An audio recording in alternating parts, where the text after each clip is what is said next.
Dans un terrain vague, au milieu des ruines, se dressent les tentes de l'hôpital de campagne Abou Youssef Nadjar. Limitée à seulement 8 tentes, d'une capacité de 8 lits chacune, cette structure d'urgence n'est pas équipée pour permettre une bonne prise en charge médicale. Malgré les conditions difficiles, l'hôpital continue de prodiguer des soins à plus de 700 patients en moyenne chaque jour et à une 60aine d'autres par nuit. Chacune de ces tentes peut accueillir 8 patients, ce qui est bien en deçà des normes médicales et ne permet pas d'assurer la qualité des soins infirmiers de base. Il n'y a pas de médicaments d'urgence ni d'installation comparable à celle des services classiques.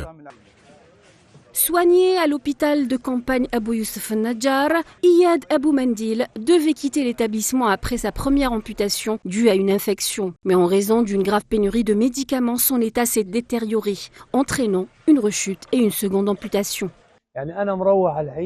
Je vais sortir de l'hôpital, mais je dois acheter moi-même les pansements, la gaz et quelques médicaments de base à la pharmacie. Et les prix sont plus élevés que d'habitude.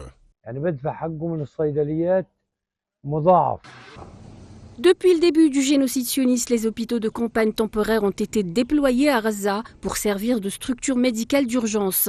Initialement destinés à soutenir les principaux hôpitaux publics touchés par les frappes aériennes, ils constituent désormais le dernier point d'ancrage de la population confrontée à des difficultés croissantes dans le contexte du blocus en cours. Il existe une dizaine d'hôpitaux de campagne à Gaza et leur capacité médicale combinée équivaut seulement à celle d'un hôpital public. Après la violation de l'accord de cessez-le-feu par Israël, ces hôpitaux de campagne ont dû lutter pour reprendre leurs activités. Aujourd'hui, comme les hôpitaux publics, ils sont surchargés. Le blocus en cours a non seulement mis les hôpitaux publics dans une situation difficile, mais a également fortement restreint le fonctionnement des hôpitaux de campagne.